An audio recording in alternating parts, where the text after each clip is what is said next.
بسم اللہ الرحمن الرحیم۔ عرب میں اسلام سے پہلے جہاں ہر طرف برائیاں ہی برائیاں تھیں، وہاں کچھ اچھے لوگ بھی تھے، جن میں سے ایک حاتم بھی تھا۔ حاتم کے بارے میں بے شمار کہانیاں بیان کی گئی ہیں، جن میں سے اگر مبالغہ نکال بھی دیا جائے تو پھر بھی حقیقت یہی ہے کہ حاتم کی سخاوت ضرب المثل ہے۔ اسلام میں حضرت عثمان رضی اللہ عنہ کی سخاوت مثالی ہے۔ ان کے بارے میں بے شمار واقعات مشہور ہیں۔ یہ حقیقت ہے کہ حضرت عثمان غنی کے مال و زر اور عطیات و سخاوت کی وجہ سے اسلام کے پھیلاؤ میں بڑی سہولت پیدا ہوئی۔ حاتم کا تعلق طے نامی ایک قبیلے سے تھا، اسی کی نسبت سے اسے حاتم طائی کہا جاتا تھا۔ وہ یمن کا حکمران تھا۔ یمن کا علاقہ عرب سے جڑا ہوا تھا۔ عرب پر ان دنوں نوفل نامی بادشاہ کی حکومت تھی۔ وہ حاتم کی سخاوت اور علاقے میں مقبولیت سے بہت پریشان تھا۔ اس کی سخاوت سے محض یمن کے لوگ ہی فائدہ نہیں اٹھاتے تھے، بلکہ اس تک پہنچ جانے والا ہر شخص اس کی سخاوت سے فائدہ اٹھا سکتا تھا۔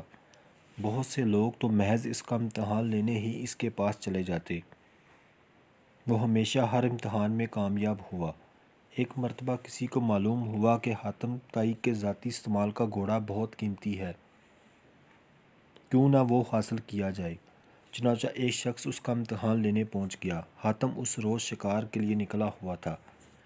اتفاق سے اس روز اسے شکار بھی نہ ملا تھا۔ جب وہ واپس پہنچا تو اسے معلوم ہوا کوئی مہمان اس کا انتظار کر رہا ہے، تو اس نے اپنے ملازمین سے کھانا تیار کرنے کا حکم دیا۔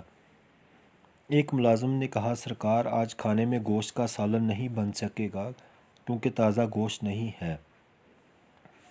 حاتم کی غیرت اس بات کو گوارا نہیں کر سکتی تھی کہ اس کے دسترخوان پر مہمان کے لیے گوشت کا سالن بھی نہ ہو۔ اس نے کہا، آج ہمارا گھوڑا ہی ذبح کر کے پکا لیا جائے۔ یہ فیصلہ ہوئے اسے شدید دکھ بھی ہو رہا تھا، مگر اس کے سوا کوئی چارہ بھی تو نہ تھا۔ کھانا تیار ہوا۔ حاتم نے اپنے مہمان کی تواضع میں کوئی کسر نہ چھوڑی تھی۔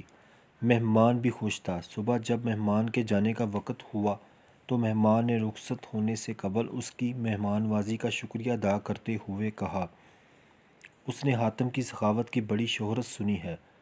اگر وہ اپنا پسندیدہ گھوڑا بھی اسے عنایت کر دے تو بڑی بات ہوگی۔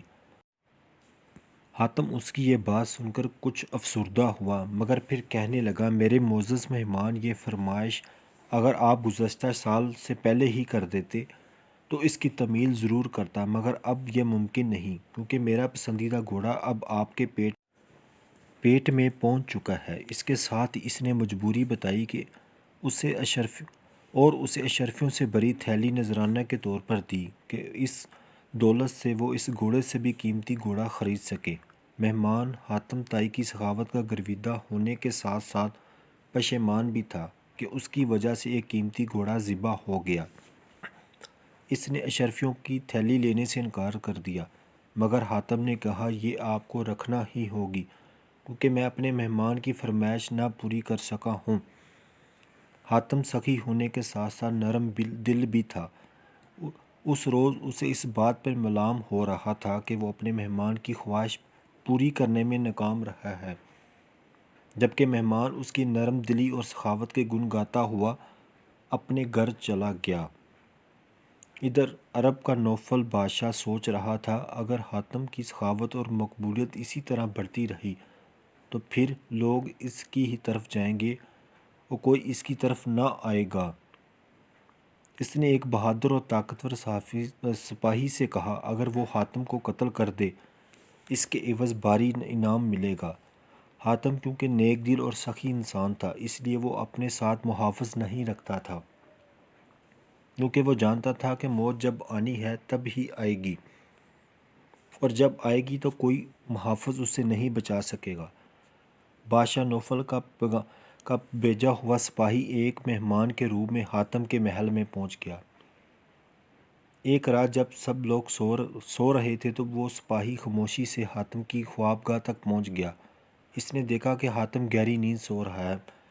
تو اس نے اپنی کمر سے بندے خنجر کو نکالا اور پوری طاقت سے اس پر وار کر دیا۔ عین اسی وقت حاتم نے کروٹ بدلی اور سپاہی کا نشانہ چونک گیا اور وہ حاتم کے اوپر گر گیا۔ حاتم اس دوران نیند سے بیدار ہو چکا تھا۔ اس نے اپنے مہمان سپاہی کو قابو کر لیا اور اس سے پوچھا کہ اس نے ایسا کیوں کیا، کیا اس کی مہمان نوازی میں کوئی کمی رہ گئی تھی؟ سپاہی نے صاف صاف بتا دیا کہ وہ یہاں کس لیے آیا تھا۔ حاتم نے اس سے کہا، مجھے قتل کر کے اگر تمہیں دولت ملتی ہے تو فوراً قتل کر دے، اس سے پہلے کہ میرے ملازم آ جائے۔ تم مجھے مار سکتے ہو، مزاحمت نہیں کروں گا۔ سپاہی یہ سمجھ رہا تھا کہ اب اس کی موت آ گئی ہے، کیونکہ حاتم کی پکڑ سے اس کا نکل جانا ممکن نہیں تھا۔ حاتم کا یہ رویہ دیکھ کر سپاہی کہنے لگا، حضور مجھے معاف کر دیں، مجھ سے بہت بڑی غلطی ہوئی ہے، میں توبہ کرتا ہوں اور آئندہ سے ہمیشہ آپ کا وفادار رہوں گا۔ حاتم نے نہ صرف اسے معاف کر دیا بلکہ اشرفیوں سے بری تھیلی بھی دی، کیونکہ اسے یہ گوارا نہیں تھا کہ اس کا مہمان اس کے گھر سے خالی جائے۔ ویڈیو کے آخر میں آپ دوستوں سے درخواست ہے، اگر آپ کو ہماری ویڈیو پسند آئے تو براہ مہربانی ہمارے چینل پر اگر نئے ہیں تو چینل کو سبسکرائب کر دیں، ویڈیو کو لائک کر دیں اور دوسرے دوست احباب کے ساتھ اس کو شیئر بھی کر دیں۔ شکریہ۔